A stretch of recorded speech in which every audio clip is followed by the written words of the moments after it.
Hello and welcome to yet another exciting and informative edition of Zimbabwe, the Awakening Giant, where we focus on the success stories of our economy as we try to inspire each other to produce for our country as well as for the export market. Now, it has been proven beyond reasonable doubt that small and medium enterprises the world over have become the engines that drive economies to prosperity, and it is the same here in Zimbabwe. The country's economy is agro-based, and small-scale producers in the agriculture sector have contributed meaningfully across the board, producing such crops as tobacco, maize, and in the horticulture sector, producing such crops as green vegetables, potatoes, and many more. In Harare's Heathcliff suburb, next to Borodale, there is a nursery dedicated to the supply of seedlings for the horticulture industry. And apart from their core business of supplying these seedlings, they've taken it upon themselves to impart agronomic knowledge to both current and new farmers, to ensure that farmers embrace agriculture as a business as we strive to produce for our local as well as export markets. The Awakening Giant team visited the nursery and caught up with their chief agronomist, Albert Mondiwa, whom we asked to start by explaining to us the importance of their program of imparting agronomic expertise to the farmer as well as their extension work. Uruzivo rwatoda kuti vanhu vapinde mubandiko rehorticulture nderekuti titore agriculture sebusiness mukoma. Titore agriculture sebusiness.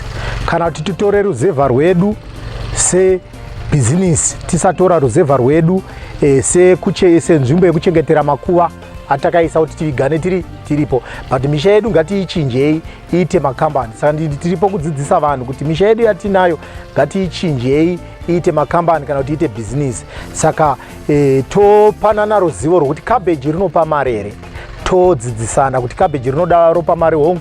Tarisai, it's about 30,000. Kana dziri 30,000 cabbage dzakaiswa panapa, tikatengesa ite $2 for 2, tinowana about 15,000.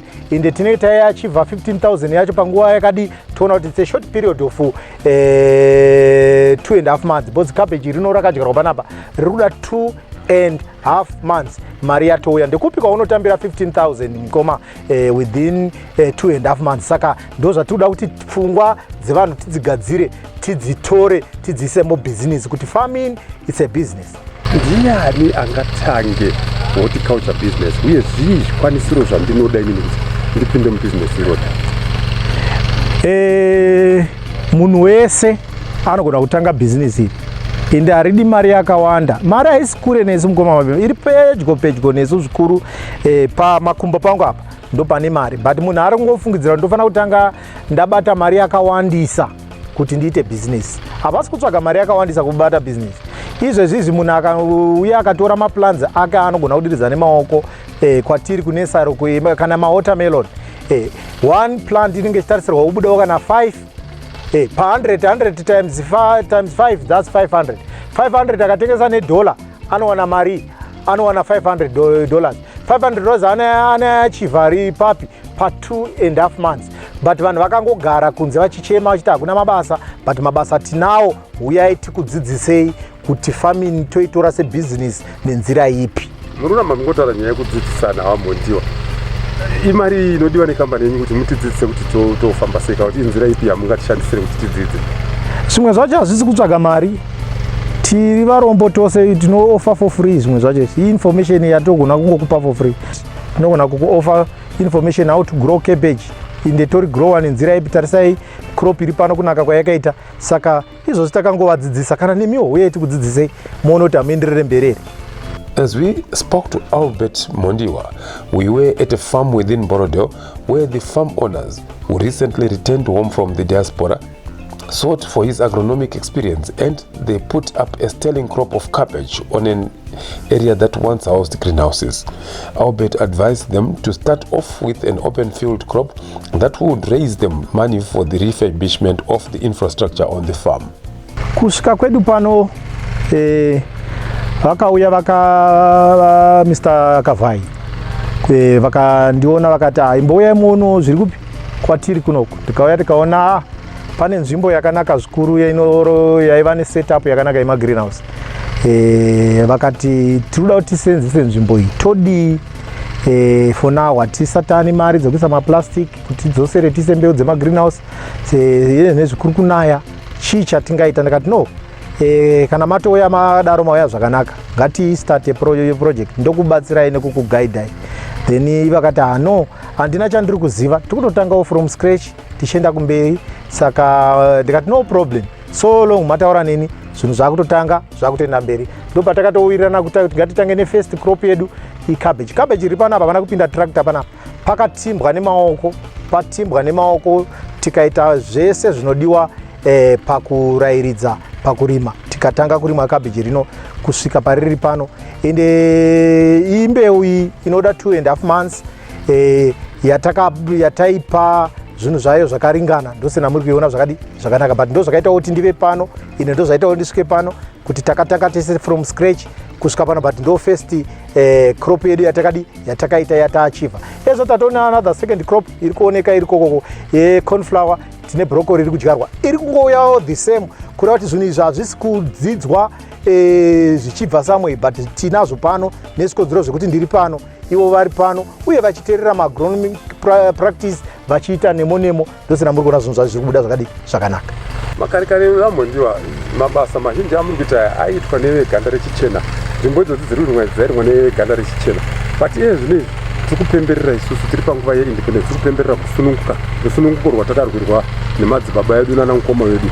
Munoda kuti chii maererano nenguva yatave nayo isusu imimi neni, kuti taakurarama tichigona kupinda mumapurazi umu, taakurarama tichigona kupinda munzvimbo dzese umu, taakurarama tichigona kusimudzira vanhu vari kumusha kwangu kwaseke kuti musha hausi wokuchengeta makuva, musha ndewokuitisa mari. Munoda kuti chii nerusununguko rwatakarwirwa? Vakuru vane tsumo isingawiri pasi inoti kusaziva kudi kufa. Iyo tsumo iyoyo ngairambe ichidzidziswa vana nekusingaperi. Kana ruzivo rusipo zvakafanana nekufa mukoma, zvakafanana nekufa tiri dead. Saka tatisingazivi kare ndosana taifungidzira kuti zvinhu izvi zvine vakakodzera kuzviita, kana kuti pane vakazvipiwa kuti vazviite, vamwe havana kodzero yekuzviita. Pana hapana kana ganda remuchena ramaona pano, kana rechichina, kana raanyone pana, pane ganda rechitema, but crop iri panapa inodhizevhwa kudyiwa kuEurope nemhaka yekuti yakaitwa zvemhando yepamusoro neganda rechitema iroro. Saka ndo rusununguko rwatinarwo iroro, kuti kana tichigona kuita crop yakadai, chii chinoita kuti ganda redu rusudurudzwe pane mamakanda riite sekuti rine charisingagoni iro richigona zvese. Saka ndosati ndati kana tisingazivi, kusaziva kufa. But iye zvinezvi tiri kuramba tichikurudzira kwose kwamuri kuti misha iyoyo iri kumaruzevha iyi tisaitora senzvimbo yekufira yekunovigana togadzira tumisha tokuchengeta makuva, kwete. Ngatitorei misha iyoyo tiite mabhizinisi, tiite makambani. Izvo dai uri musha wako wakadai uchiona chinhu chakadai so, hazvingafadzi here pachiitwa zvinhu zvakanaka kudai so. Saka hazvisi kunidha nzvimbo hombe zvikuru, special kwatiri kuhorticulture. Hakunidhi kuita mari nepakakura. Ndataura kuti nzvimbo inoyi isene hekta inenge yakaiswa ine 30,000. Kana dziri 30,000 ukatengesa iti $4 for 2 15,000 uneachivha panguva pa2.5 months. Ndekupi kukambani yauda kunoshanda kana kuita mutungamiri wenyika yauda kunotonga yaunotambira 15,000 within 2.5 months? Hakuna kaunonomanager uchiona mari yakadaro. Saka ngatitorei misha yedu tiite mabhizinesi, ngatitorei mapurazi edu taite mabhizinesi. That is indeed a very important call from veteran agronomist Albert Mondiwa to say we should support what the government is doing in establishing village business units across 35,000 villages in the country, by also ensuring that all the pieces of land we hold are turned into highly profitable businesses, no matter how small they might be. We now take a short commercial break. When we return, we speak to the Kavhayis of Borodo to get a first-hand account of their success story at their farm. Please stay tuned in for more.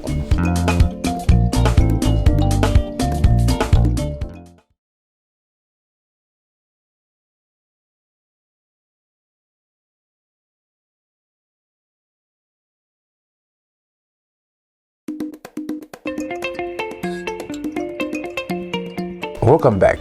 Today we are focusing on the horticulture sector and the opportunities it is opening up for the growth of our economy. As we fight the importation of fruit and vegetables from our neighboring countries, there has to be a deliberate move to utilize the vast tracts of land that lie idle at the moment. To do that, we need farmers who are dying to produce for our people as well as the international market. One such farmer who saw this opening is Kavhayi, who at 39 years of age has traveled the world, undertaken studies and businesses there, but he has come back home to his Boredel farm where, in partnership with his mother and other stakeholders that include agronomists and expert farm workers, is now poised to claim a big chunk of the local market as well as the international market. We asked Bani to give us a brief background of his stay abroad and why he decided to come back home. I left Zimbabwe when I finished my A-levels. I moved to South Africa and I there started computer science. Finished computer science, I moved to Belgium. That's where I started my career in programming, software development and then networks. Before I then moved into UK. Then I went to do my master's. I did an MBA focused on strategy and entrepreneurship. So then I focused on working in the corporate world. After working in the corporate world, I realized that there was more potential about myself in terms of learning. I then started my own business. So I started my own healthcare business that we grew the business to an excess of over £1 million a year. Saka tingati half of my teenage years I was in Zimbabwe, all my adulthood I was in the diaspora.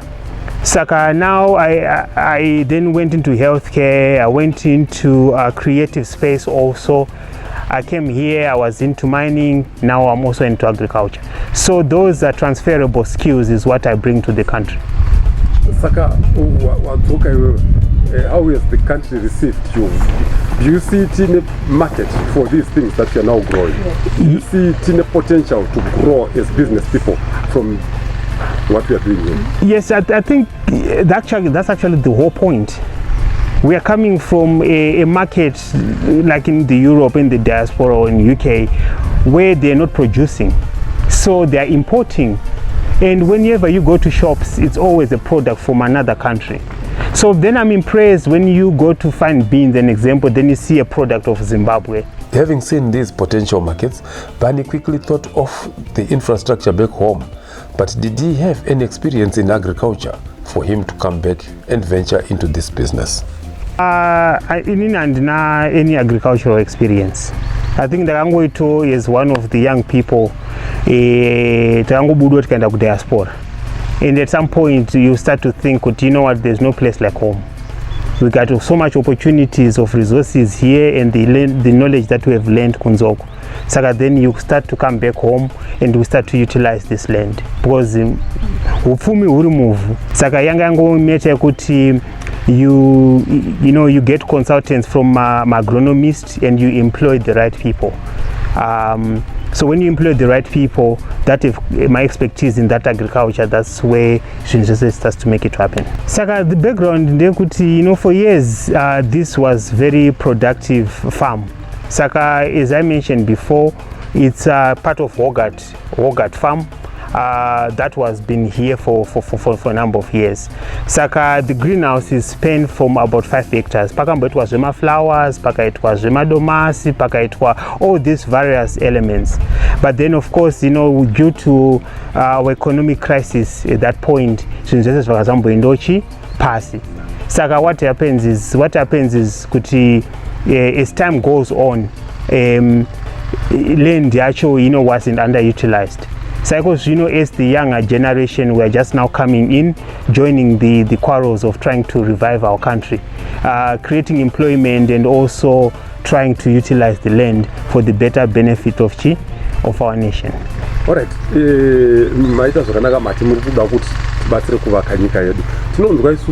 Our president was short out. Correct. When you look at this crop cabbage, I think this cabbage and Kwandiri Nini, I don't look at it just as a crop. I'm actually looking at it as the whole family of everyone that has contributed to this cabbage. Yes, we might have a division, but that we were working with, because this cabbage is a result of following my proper agronomical practices. Following to make sure that okay, we have what's the spacing that we need to do per ground. So when you look at it as a community, when we employ farmers and everything else, we also took them from the community. Saka when you looking into that, wakutoona kuti tese builder step by step tichitoita sei tichitoenda, because that one person that is employed is another family vanewo chikafu patable, vanewo vakuenda kuchikoro. Bani is working very closely with his mother Annie, and together they have now employed close to a dozen people. So we spoke to Annie to find out her view as a mother in terms of business and the social sphere. Nyeripo ndiyekuti ndinoda kubatsira mhuri yeZimbabwe nevana vechidiki vasisasenze kuti vakapinda mu agriculture. Ezvione handina course yeagriculture, handina certificate, mwana haana kana certificate yacho, but zvinhu zvatakangoisa musoro pamwe chete kuti tiitewo employment, tiwanewo kupinzawo vamwe vanhu basa. Ivo 10 ivo vatinenge varipo ivava zvichitofamba zvese zvichiendeka sekuti vanenge vakubatsirawo mhuri dzavo. Rusununguko rwatakawanirwa nevakanorwira hondo kuti tinge takasununguka nhasi rwabvumidza kuti vana vechitema vanenge vana mhondiwa vange vaane ruzivo rwakadzama makare kare. Ruzivo rworo rwainyanyotwa nevamwe veganda jena vaya, asi zvino rwatekeshera kuvana vedu. Munozvitora sei kuti vana venyu imimi vaane ruzivo rwakaenda mberi kudaro? Zvinosimudza sei nyika nemagariro edu isu vanhu? Aiwa, inini ndinozvigamuchira, ndinozvitenda zviri kuita mhondiwa izvozvo, kuti zvavari kuita izvi vari kusumudzira nyika. Ene nenyika yakarwirwa, vanhu vakarwa vehondo vakarwira ivhu iri ndo rakarwirwa kuti vachena vazivewo kuti sinoita zvakati. Tiri vanhu vatema, hatichinje kuita vachena, asi tinongoti ivhu redu rakarwirwa ndirori racho riri kutiburitsira zvawo zvamuri kuona zviri papapa. Saka semubereki mimi mamira kuti muite muenzaniso kuratidza kuti ukazvishandira unozvikowera pabasa ramuri kubata nemwana wenyu Bani. Tikakupai 5 years muchirova marovero akadai, muri kutasira kuenda kuti? Aiwa, tiri kutotasira kumberi, ende kutotasira vanhu vakawanda vatichapinza basa, vanofanira kuti tinunurewo, tiite kuti vanhu uyai tishande zvandiri kuita nevana vari kushanda panapa. Ndinoita ndovati vana takavapinza basa, asi we are together. Tine takadaro tashingirira nevana ivava kuti vana, ndakangoti muri vana. If we could have more patriotic Zimbabweans such as Kavhayi and her son Bani, then definitely our country would become the breadbasket of Africa once again. We take another short breather. When we return, we look at those who have benefited from the revival of the Borodeo farm by Bani Kavhayi.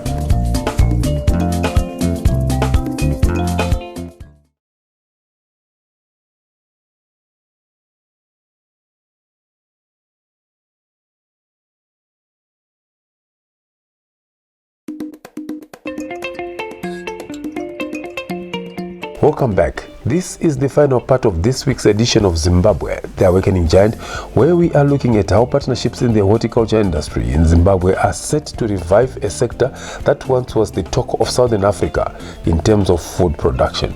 We have seen how the revival of Brookville Farm in Narada's Borodeo has now started creating jobs, with about 10 people now employed in just under 6 months of the restarting of operations at the farm. In this segment, we catch up with those that have directly benefited and also get to find out how life is at the farm. We started off by speaking to William John Matope, the farm manager. Tosaka muri kuona tikuramba tichienda tichivandudza maprojekti akadaro kuti tidzokere patenge tiri, tinonzwa kufara kuti taakugona kuzviitirawo tega neunyanzvi hwedu hwatadzidzayo. Tinoona tiri kumisikidza zvinhu zvakanaka panguva ino yatiri kufamba nayo. Tiri kuona kuti uvepo hwedu tikaramba takadaro tichava nemukurumbira kuti zvinhu zvedu zvichanyatsoufamba nemazvo, ende zvichawanda zvatiri kushaya zvese tichazviwana, titokwanisa kuzopawo vamwe vari kunze vanenge vane dambudziko rezvinhu zvatinenge tinazvo. Mune madhomeni amati muri kushanda nawo, mungada kutsanangurira vari kumba kuti munoshandidzana sei navo? Hamupiringishani here kuti ivo vanenge vakuti inini ndini ndiri pano, imi muchitiwo ini ndini chamangwizi? Kwete, tinotoona takabatana zvikuru sei nemadhomeni angu andiri kushanda nayo, ndiri kubatana nawo zvakanyanya. Vanhu vari kutondivandudzirawo dzidzo yangu, ruzivo rangu randakanga ndinaro pane pandiri kuteerawo ma-instructions avari kundipawo ivo. Ndiri kuona pana muri kushanda nemukomana wechidiki anonzi Bani. hamuvhiringani naye ndareyo uri kuita sei muita sei munoshandidzana sei? Aiwa, Bani ndiye murungu wangu zvachose, hapana kana dambudziko kana rimwe chete zvaro kwaari. Ndingati pakubva kutanga kwataita kushanda tiri tese tinotomutendawo neunhu hwake, anotiremekedza, munhu ari very cool, zvoti aiwa no problem naye nesu vashandi tese tiri panapa. Hamungangotendi Bani chete murega kutenda amai, kuna amai varidze pano muna kuti mai ndotosha kuti ndinovatendawo sei, nekuti ndimai vedu chaivo vanotichengeta isusu kana takagara panzvimbo ino, ndimai vane rudo, vanotiitira zvakawanda zvatisingafungire. Ndingati kubva ndapinda basa pano, kubva handisati ndabika chandingati chikafu kumba kwangu, handisati ndagadzika poto pamba pangu, chikafu chese chemakuseni chemanherero zvese zvinobva kuna mama ndinopiwa namai, chese chekudya chandinodya chinotouya namama, zvakawanda todya titozvisiya, zvimwe tichitopawo kana imbwa kuti zvatasiyawo topawo imbwa dzidye, asi amai tinovatenda zvikuru nezvavanotiitira zvikuru sei pakutipa zvinhu zvokudya zvokuti tirarame. Nesipo nechii zvese mama vanotiitira, hatisati tashandisa mari dzedu kuchitenga kana sipo kana chokudya zvacho, zvese zvinobva kuna mama. Ndinoshanda pano paPlus as supervisor uyezve ndiri department of management. Pano paPlus tiri kuita zvakati wandei, tine 2 masections atinawo atikabvesa nawo pari zvino nekuwedzera kwatiri kuita maproductions pano pafarm. Saka so far kuno kwatiri kwatinoitira mushroom yedu ndo zvatiri kuita. Tinoita zvehuku maroadrunners iri type yemakroiler nemasaso. Izvi zvinobatsira zvikuru kwatiri isusu vashandi, zvichibatsirawo futi kune hama dzedu dziri kunze. Tikawanza zvinhu zvakati wandei panzvimbo, tinokwanisa kuemploya vamwe vanhu vanouya vachikwanisa kushandawo futi zvakare ipapo, uyezve kwatiri isusuwo futi zvinotibatsirawo kana kumarketing yedu, tinokwanisa kuendesa zvinhu zvakati wandei mukati mevanhu, hatizoshaya kuti ichi neichi neichi chinodiwa nevanhu. While most things have been smooth sailing, the problem of vandalism of equipment has been giving the Kavhayis sleepless nights, and this is what their security guys had to say. Tiri kubetserana zvakanaka chaizvo. Tine zvatinowataurirawo vachitiudzawo kuti makasvika makaonawo mbavha idzi dzichiuyawo, vanotiudzawo maitiro atinokwanisa kuita, mashandiro atinoita, tichiwanika tichizovabata kana kuti tichidisturba kuba kwavanenge vachiita ipo panapa. Security kwandiri kuti kuchengetedza midziyo iri pano, kusanganisira kugreenhouse kune simbi dziri kubvisiwa, dziri kubiwa vavakidzani vatinawo munomu, saka isi kukwanisa makuvadzivirira kuti vasapinda. So far pataviriye zvino tambozama kudzivirira kuti vasapinda. Tine shuviro kuti kuvana vechidiki vari kukura vatsvake mabasa, ende panapa tiri kutanga panapa tinotarisira kuti vana vadiki vatsvake basa, tinokwanisa kuvabatsira kuitira kuti nyika yedu isumukire. Indeed, youths should be encouraged to desist from taking drugs and instead focus on nation building efforts if our country is going to be the great nation that it is when they become leaders tomorrow. We hope they take a leaf from the Banis of this world and aim to become better citizens tomorrow. And with that, we have come to the end of this informative edition of Zimbabwe, the Awakening Giant. Until next time, same place, same station, pleasant viewing.